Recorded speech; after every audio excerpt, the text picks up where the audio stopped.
Assalamualaikum warahmatullahi wabarakatuh. Kali ini saya akan menceritakan pemikiran politik Islam. Pemikiran politik Islam merupakan bagian penting dari ajaran Islam yang mengatur bagaimana kekuasaan dijalankan, hukum ditegakkan, dan keadilan diwujudkan dalam kehidupan bermasyarakat dan bernegara. Dalam Islam, politik tidak dipisahkan dari nilai-nilai moral dan spiritual karena kekuasaan dipandang sebagai amanah dari Allah Subhanahu wa taala. Sejak masa Nabi Muhammad SAW, Islam telah mengenal sistem politik yang berlandaskan wahyu.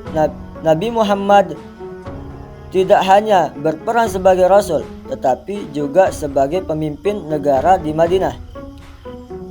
Piagam Madinah menjadi bukti awal praktik politik Islam yang menekankan keadilan, persatuan, toleransi, dan perlindungan terhadap seluruh warga, baik muslim maupun non-muslim.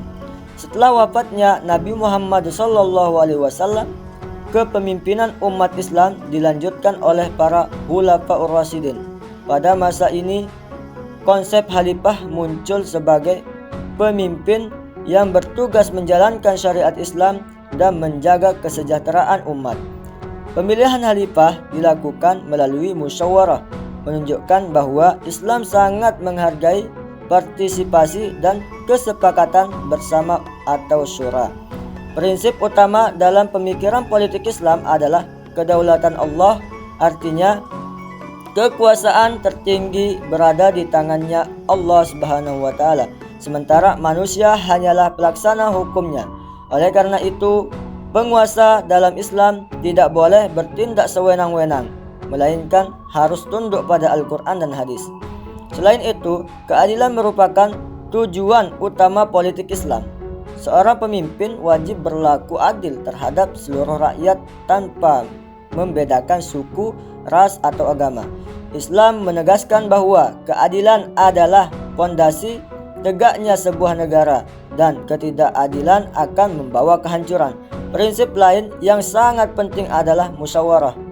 Dalam pengambilan keputusan, Islam menganjurkan dialog dan pertimbangan bersama, bukan otoriter. Musyawarah mencerminkan penghargaan terhadap akal, pendapat, dan aspirasi masyarakat. Seiring perkembangan zaman, pemikiran politik Islam juga mengalami dinamika. Para ulama dan pemikir seperti Al-Farabi, Al-Mawardi, dan Ibnu Khaldun memberikan kontribusi besar dalam merumuskan konsep negara, kepemimpinan, dan hukum. Al-Mawardi misalnya menjelaskan syarat-syarat seorang pemimpin dan tugas-tugas pemerintahan dalam kitab Al-Ahkam As-Sultaniyah. Sementara itu, Ibnu Khaldun memperkenalkan konsep ashabiyah, yaitu solidaritas sosial sebagai faktor utama dalam berdirinya dan runtuhnya sebuah negara. Pemikirannya menunjukkan bahwa politik Islam tidak hanya bersifat normatif, tetapi juga realistis dan sosiologis. Dalam konteks modern, pemikiran politik Islam terus berkembang dan menyesuaikan diri dengan sistem negara, bangsa, demokrasi, dan konstitusi. Nilai-nilai Islam seperti keadilan, amanah, persamaan, dan kesejahteraan sosial tetap relevan untuk diterapkan dalam sistem politik kontemporer. Sebagai penutup, pemikiran politik Islam bukan sekedar tentang kekuasaan, tetapi tentang tanggung jawab moral untuk menciptakan kehidupan yang adil. Mungkin hanya ini sekira yang dapat saya sampaikan dari pemikiran politik Islam. Dan yang terakhir, bagi teman-teman, jangan lupa like, comment, and subscribe. Mungkin hanya ini yang dapat saya sampaikan.